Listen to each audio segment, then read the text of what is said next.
bonjour tout le monde. Aujourd'hui c'est journée ensoleillée, direction Saint-Anne-de-Beaupré, Lamalbé, Pointe-au-Pic. On est en train de descendre la route, l'autoroute qui nous amène vers le fleuve Saint-Laurent.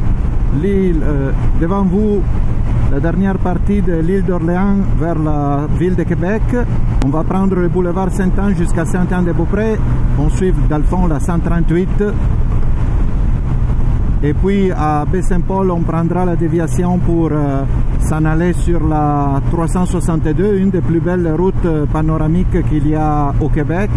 Alors aujourd'hui, c'est une journée ensoleillée. C'est beau aller à moto. Plus tard, je vais vous faire aussi un résumé, disons, de pour quelle raison j'ai un Kawasaki Versys. Donc, à votre droite, le fleuve Saint-Laurent, qui en ce moment a déjà de l'eau salée à son intérieur. C'est pour ça qu'il y a le phénomène des marées. Puis ensuite, à votre gauche, je ne sais pas si la caméra elle va reprendre l'image, mais il y a la chute Montmorency, que c'est 84 mètres de hauteur. C'est tout pour l'instant. De ce côté ici à droite, il y a les ponts de l'île d'Orléans qui vont refaire bientôt. Il faut faire attention dans ce point de vitesse ici parce que des fois, il y a la police qui se cache dans les arbres. Mesdames et messieurs, à bientôt. Je vous laisse avec ces belles images du fleuve Saint-Laurent. Donc alors, on est sur la 138, beaucoup de trafic. On voyage, disons, bien quand même. Donc je vous disais de la Kawasaki Versys. Je vous épargnerai comme on peut dire, les caractéristiques techniques de la moto. Mais je peux vous dire simplement que la moto, celle-ci, c'est une modèle 2019 que j'ai acheté et vendu en 2020. Et c'est le modèle spécial édition SE. Donc elle vient avec les suspensions électroniques, les cruise control, ensuite toutes les protections, disons, comme l'ABS cornering, bien évidemment l'ABS. Et ensuite de ça, on a aussi le quick shifter que sincèrement j'ai jamais utilisé parce que j'en avais vraiment pas besoin. La friction fonctionne vraiment bien et dans le fond, vous pouvez voir, a été sollicité, disons, à plusieurs reprises, soit quand on est rentré dans la ville de Chicago. D'ailleurs, vous pouvez aller voir cet épisode-là, c'est sur le canal. Soit quand on est rentré et sorti aussi de la ville de New York récemment. La Kawasaki Versys en ce moment à 35 789 km. Qu'est-ce que j'ai fait comme, disons, travaux sur la moto? J'ai changé les pneus parce que je les ai utilisés plusieurs fois pour beaucoup de kilométrage, fait que j'ai dû changer les pneus. J'ai fait les changements d'huile. C'est tout ce que j'ai fait jusqu'à maintenant. Les freins sont encore en bon état. La chaîne aussi, il y a vraiment rien qui puisse indiquer, disons, de problématiques majeures sur la moto. Donc, avec cette moto, on a traversé le Canada au complet et on est revenu par les États-Unis. Dans ce voyage-là, on a touché des extrêmes. Exemple, des altitudes jusqu'à 3000, des températures basses qui étaient presque zéro. Donc le plus bas que je pense qu'on a trouvé, c'est 5 ou 6 degrés. Et aussi les températures les plus élevées quand on a traversé la vallée de l'Okanagan dans l'état de Washington et dans les Badlands, quand on est allé au Dakota du Sud. Je me suis oublié que la Versys a aussi les poignées chauffantes. Donc si on a froid aux mains et on a des gants d'été, on peut allumer les poignées chauffantes et la Versys fait le travail. Ensuite de ça, moi une chose que je trouve vraiment intéressante de cette moto, c'est, comme le nom le dit, la versatilité. Première chose, dans cette catégorie de motos, que c'est un crossover, à la selle la plus confortable pour le passager. Ça c'est très important quand vous avez un passager avec vous, qu'il soit confortable. On a essayé plusieurs, mais disons que celle-ci, c'était celle qui satisfaisait plus ma conjointe, fait que j'ai opté pour la Versys. Bien évidemment, toutes les phares en avant et à l'arrière sont full LED, même les indicateurs de direction. Quand c'est la nuit et l'écran devient trop éclairé, mais on peut changer pour le noir, comme ça. Fait que ça va faire, même les navigateurs deviennent noirs, fait que ça va faire, disons, moins de contraste, on voit mieux la route. Il y a du monde qui l'utilise noir même le jour, ils l'aiment comme ça, moi je ne l'aime pas, je le préfère blanc. Il y a aussi une possibilité pour mettre l'écran d'une façon différente, ça c'est le classique, mais il y a une autre possibilité aussi. Donc, quelles sont mes sensations par rapport à la Versys? Ben, finalement, j'avais une Suzuki V-Strom 1000 de base, 4 temps de cylindre, sans accélérateur électronique. On a fait plusieurs voyages et c'était difficile de faire des voyages avec cette moto-là parce que pas d'accélérateur électronique, donc accélération et décompression très abrupte. Fait que ça a été pour cette raison que je l'ai utilisé 2 ans et puis je l'ai changé. Et sur toutes les motos qu'on a regardées et tout, je voulais la Yamaha TZ1002.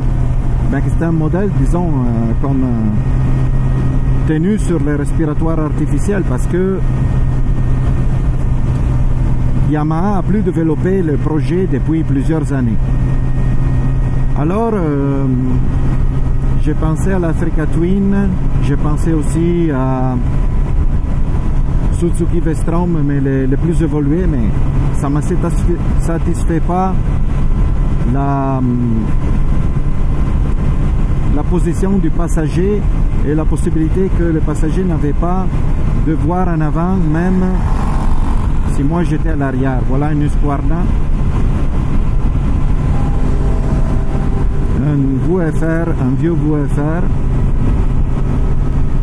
Fait que dans le fond, je me suis fait comme genre influencé par cette histoire de la selle, puis j'ai essayé la moto. Ça semblait un petit peu tranquille, puis je l'ai essayé en mode sport, et là moi ça ne m'satisfait plus. Là c'est en mode road, c'est vraiment pour la croisière. Fait que ben, les sensations au final de cette moto sont vraiment bonnes. J'aime la conduite, j'aime la position, j'aime le fait que même si les 274 kg de base est très maniable quand je suis en train de la conduire. Ensuite de ça, elle n'est pas arrêtable, c'est une moto qui mange les kilomètres, fait que ça donne la possibilité de voyager, de faire de longues rides en moto. Puis c'est pas que le soir t'arrives que c'est complètement raqué, c'est quelque chose, disons, de vraiment faisable, puis elle ne consomme pas vraiment beaucoup. En ce moment je voyage un petit peu plus vite parce que j'ai Ludovic en avant. Elle fait 18.4, 19 à 108 km/h, mais avec Johan et tous les bagages, on était capable de faire même 21.6. Ici au massif de Charlevoix, la température est arrivée à 12 degrés. Donc on a utilisé la moto dans presque toutes les situations, sauf la neige, bien évidemment. Au Québec, on ne peut pas rouler l'hiver. Mais la moto est très satisfaisante. Chose que je songe peut-être à la changer pour le même modèle ou peut-être attendre l'évolution que Kawasaki fera de cette moto. Pour l'instant, la seule amélioration qu'ils ont mis, c'est le Skyhook, c'est un sort de coussin qui fait comme ça quand il y a des aspérités sur le terrain, sur l'asphalte, comme maintenant. Défaut de la moto. Le pare-brise descend avec les vibrations. Je ne sais pas pour quelle raison, même si c'est complètement serré, il descend. Puis l'autre problématique, c'est la nuit. Les commandes ici sur les commodos, à droite et à gauche, ne sont pas rétroéclairées. Fait que ou tu sais par cœur où sont les commandes, ou sinon tu es obligé à mettre tes yeux sur les commandes pour comprendre qu'est-ce que tu es en train de faire. Petite amélioration que Kawasaki pourrait apporter dans les prochains modèles. Parce que sinon, la moto vient avec les valises. Sont, si je ne me trompe pas, 27 litres par valise. Bien, ont une forme étrange. Donc, pas vraiment logeable. Alors, j'ai opté pour un trise de valise GV, 36 litres à gauche et à droite et 58 litres derrière en métal. C'est plus sécuritaire aussi. Mais sinon, si quelqu'un se contente des valises que la Versys offre, disons, d'emblée, ben, ça va très bien. Puis on peut rajouter aussi une valise à l'arrière de 48 litres. Toujours de la même couleur de la moto, donc ça va être tout en style.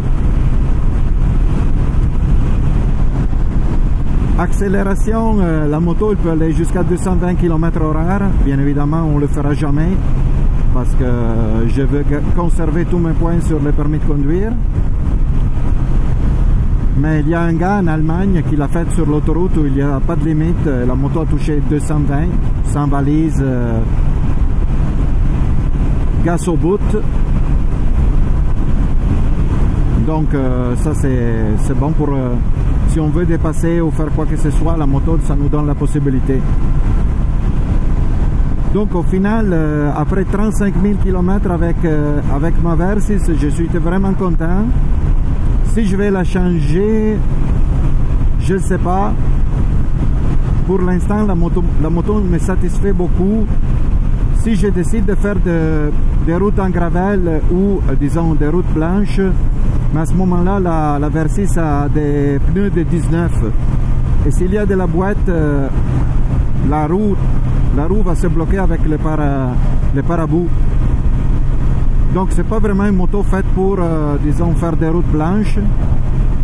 C'est que si jamais je voudrais faire la Trans-Labrador Highway, ben, je prendrais un Guess. Parce que la moto ne vient pas aussi avec un pare-pierre en bas. Donc c'est une moto, disons, pour faire des kilomètres sur la route. Pour traverser le Canada 150 fois, sans problème.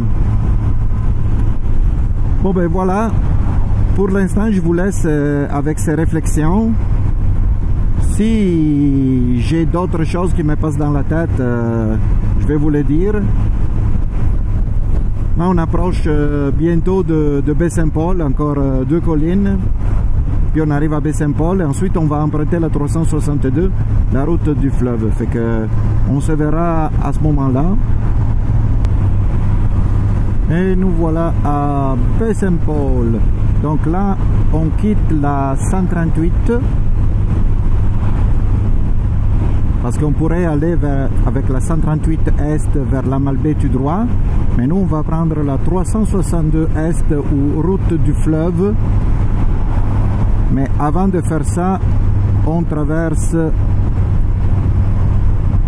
le village de Baie-Saint-Paul. Partie vieille de Baie-Saint-Paul. avec les couvents des petites sœurs de Marie, quelque chose comme ça. Ici il y a le Germain, c'est un hôtel très beau, moderne, mais beau.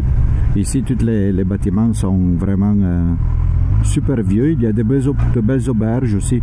Si jamais vous aimez plus les auberges que les hôtels modernes, ici c'est Baie-Saint-Paul et Pointe-au-Pic, c'est le meilleur choix pour Charlevoix.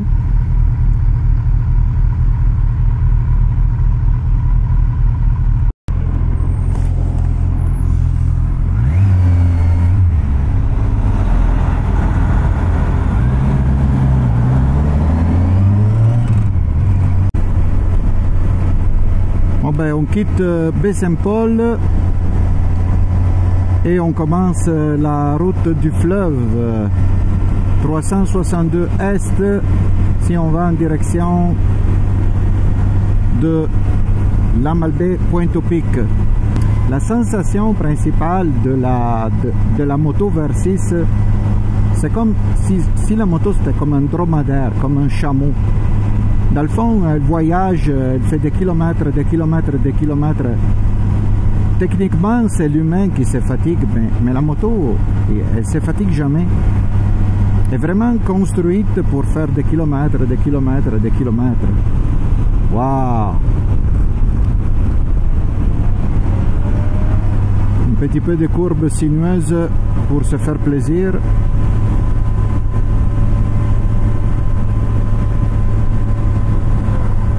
On est allé aussi à Terre-Neuve avec la Versys et on a eu droit à un vrai déluge avec des flaques d'eau, l'eau arrivait de partout, c'était vraiment quelque chose. Et la moto, elle, a continué comme si c'était une journée ensoleillée, comme aujourd'hui. On a juste mis le mode rain comme mode de conduite, comme ça la moto elle sait qu'il s'est mouillé à terre, puis elle règle l'accélération et l'inclinaison en courbe, etc. Donc ça a été, on a voyagé quand même en sécurité. Ensuite de ça, une autre chose que je me rappelle, c'est que quand on est allé on est arrivé des États-Unis, c'était l'avant-dernier jour, avant d'arriver à la maison après notre grand voyage de 2022.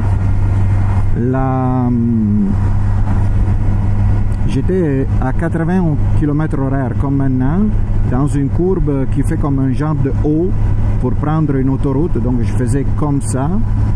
Et là, il y avait comme des joints en caoutchouc, en asphalte sur la route, fait que la moto a glissé. Étant donné que la moto était inclinée à glisser, la moto a tout de suite compris qu'il y avait comme un genre de quelque chose qui n'allait pas.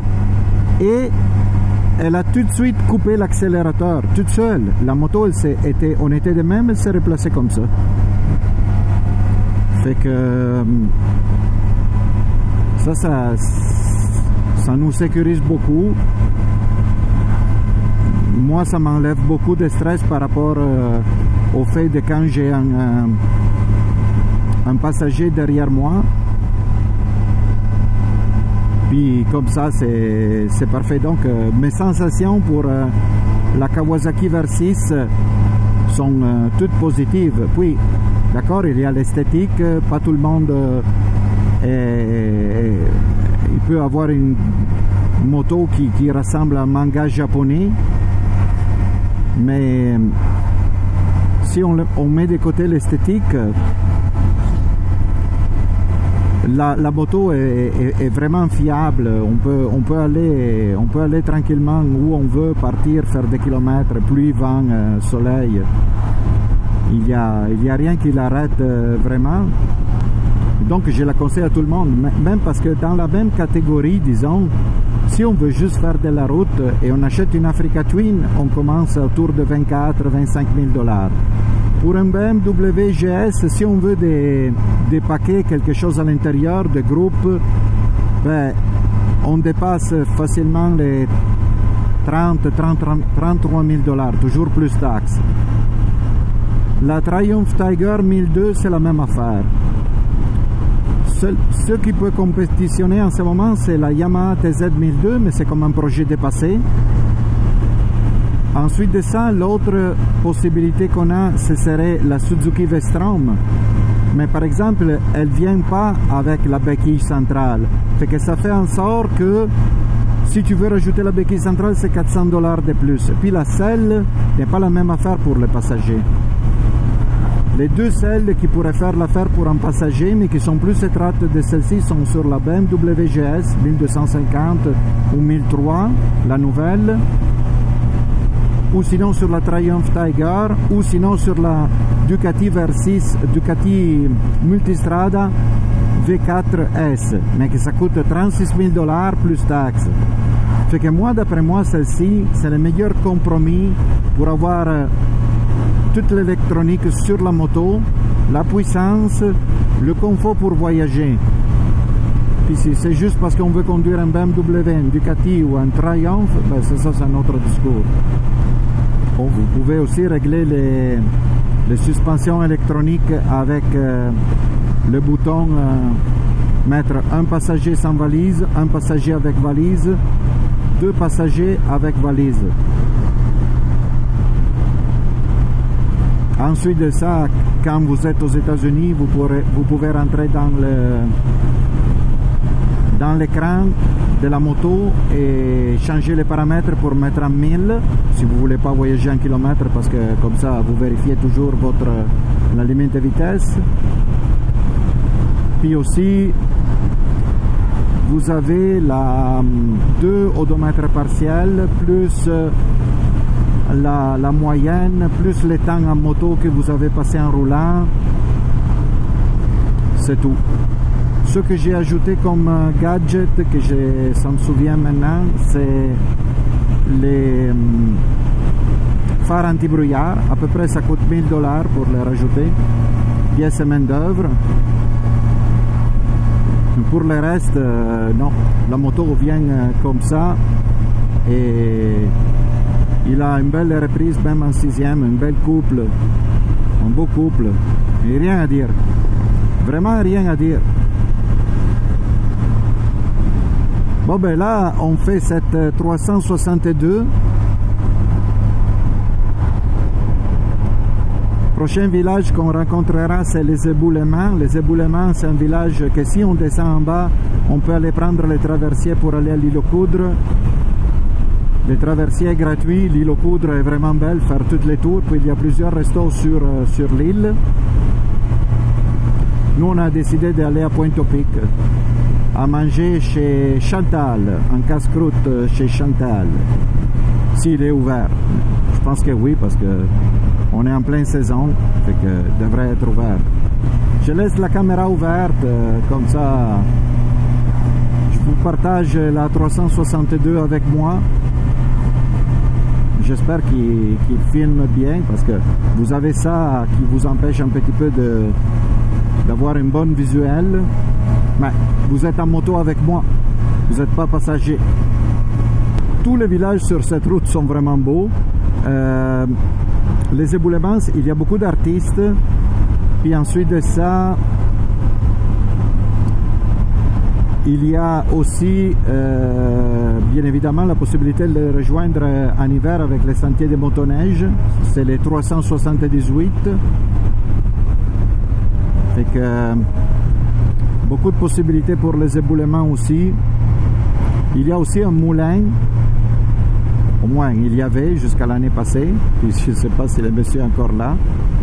Il moule de la farine biologique qui est produite ici en Charlevoix. Le moulin est bougé avec l'eau.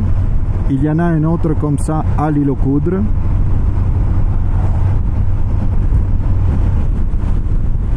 La moto est en compression toute seule, je touche à rien. La moto de 183. Et là, Ludovic est en train de ralentir un peu. Mais sinon, même la compression, même en 5e, je peux, sans toucher les freins, je vais en compression sur les 4 cylindres. Puis la moto se règle en conséquence. Je suis content qu'ils l'ont réouvert, le restaurant au gré du vin. On peut les rejoindre en motoneige l'hiver s'il est ouvert.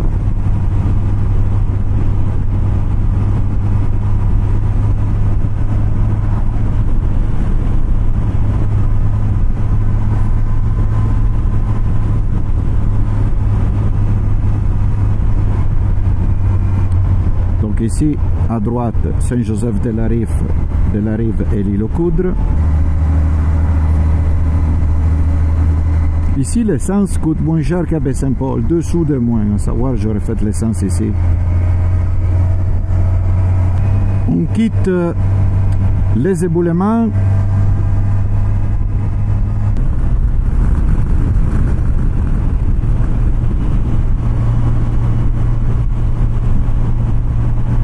Cap-aux-Oies. C'est pas un village, c'est juste 4 ou 5 maisons, mais c'est vraiment beau. D'ailleurs, ici, il y a le chemin de fer qui passe en bas, toute vue fleuve. Vous pouvez faire l'excursion avec les trains de Charlevoix. Il sert même le repas à bord. Toujours un bon choix.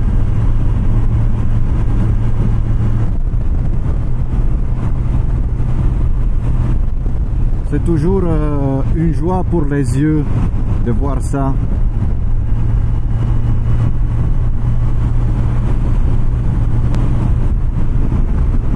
Waouh!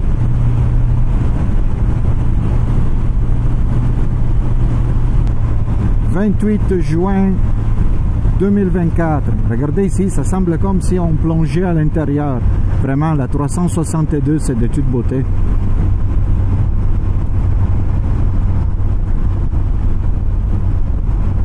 Là, on approche presque le village de Saint-Irénée. On va passer à côté de la plage.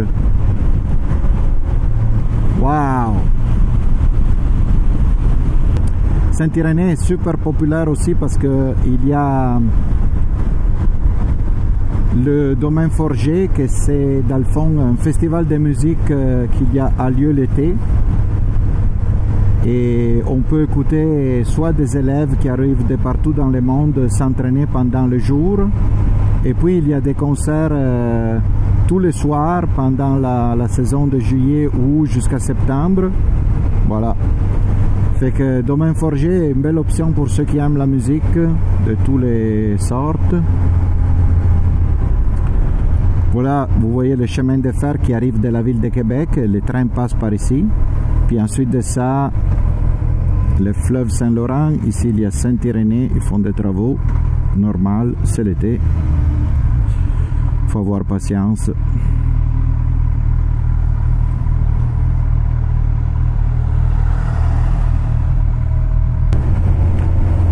« 16 degrés. Je pense pas qu'il y a du monde à la plage aujourd'hui, mais la plage c'est juste à côté du chemin de fer à droite.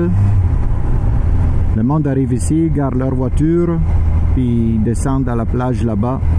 L'eau du Saint-Laurent est quand même froide, fait que pas souhaitable, au moins qu'on veut rentrer rose ou avec la peau blanche et puis ensuite sortir style le film de Avatar.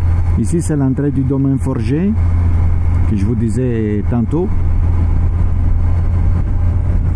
Là-bas au fond on voit comme une affaire blanche horizontale. Et ça, c'est le quai de Pointe-aux-Pics, c'est notre destination pour aujourd'hui. Donc là, on rentre dans les terres à nouveau pour une partie, route sinueuse.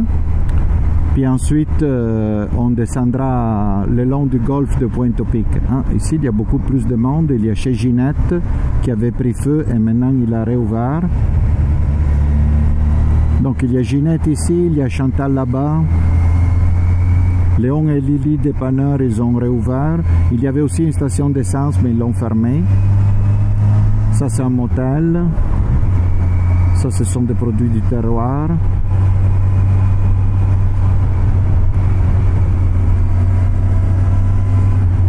Et voilà, comme ça, on quitte Saint-Irénée. Ben, on quitte. Là, on commence à monter, mais on est toujours dans le village de Saint-Irénée. Bon, là, il y a la file. Donc je vous laisse avec moi en moto pour le tour de Saint-Irénée.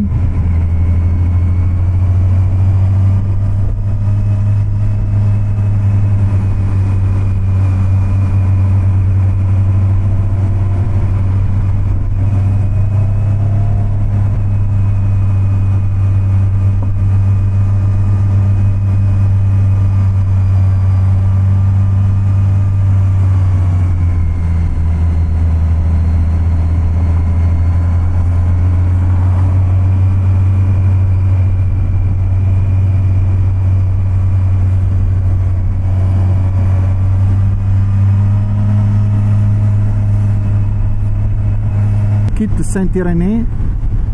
Grosse montée, il y a du vent, 15 degrés. Chez Chantal à Pointe-au-Pic. Petite poutine, qui est petite et vraiment pas. Hot dog garni, 2 cheeseburgers garnis. Casque, Chantal, Ludovic, quai de Pointe-au-Pic, qui joue la rime avec Ludovic. Bon appétit!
Ok, on quitte le quai de Pointe-au-Pic. On va refaire la 362 mais en sens inverse. Toujours bon les hamburgers et les hot dogs garnis chez Chantal.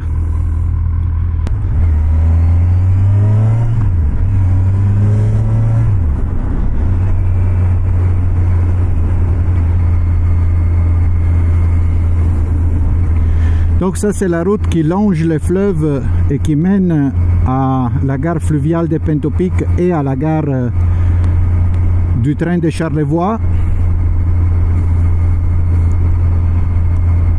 C'est une belle promenade à faire.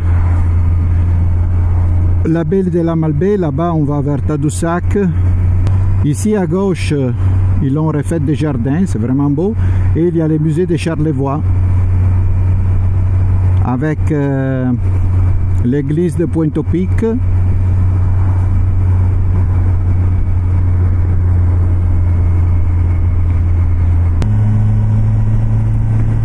Fait qu'on est en train de tester pour vous la Versys en montant. Vous voyez, là maintenant je suis en 4e.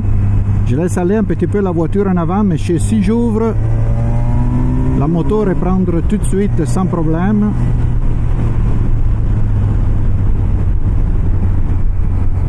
Terminé, est-ce que je conseille la Versys pour voyager? Oui. Est-ce que je la conseille pour 2 personnes? Oui. Si vous ne trouvez pas assez la selle confortable, vous pourrez toujours, par exemple, en commander une chez Corbin aux États-Unis. Vous la livrent à la maison. Peuvent être même avec le système de chauffage. Ensuite de ça, est-ce que je conseille la Versys dans toutes les situations? Oui. Est-ce qu'elle m'inspire confiance? Oui. Sincèrement, j'ai rien à dire sur cette moto. À part ce que je vous disais tantôt, rétro-éclairage des boutons et cette affaire ici qui avec les vibrations descend. Mais sinon, à part de ça, pour le prix, ça vaut très bien l'utilisation. Puis, comme je vous ai dit, 35 000 km à l'odomètre, changement d'huile, changement de pneus, liquide de frein, parce que comme ça, par souci, mais c'est tout. Fait que merci beaucoup d'avoir écouté cette revue commentaire sur ma Kawasaki Versys à 35 898 km. Je pense que je vais la garder encore un petit peu cette moto. Je l'aime vraiment bien. Si vous avez des conseils ou si vous voulez vous avez des questions supplémentaires, vous pouvez toujours m'écrire dans les commentaires. Moi, ça me va faire plaisir de vous répondre. Si vous voulez aussi un commentaire sur mon Garmin Zumo XT, je peux vous le faire. Pour quelle raison j'utilise ça et pas un téléphone. Puis aussi ma nouvelle caméra Insta Pro, c'est vraiment fantastique. Je l'adore. Fait que bonne route à tous. Ciao!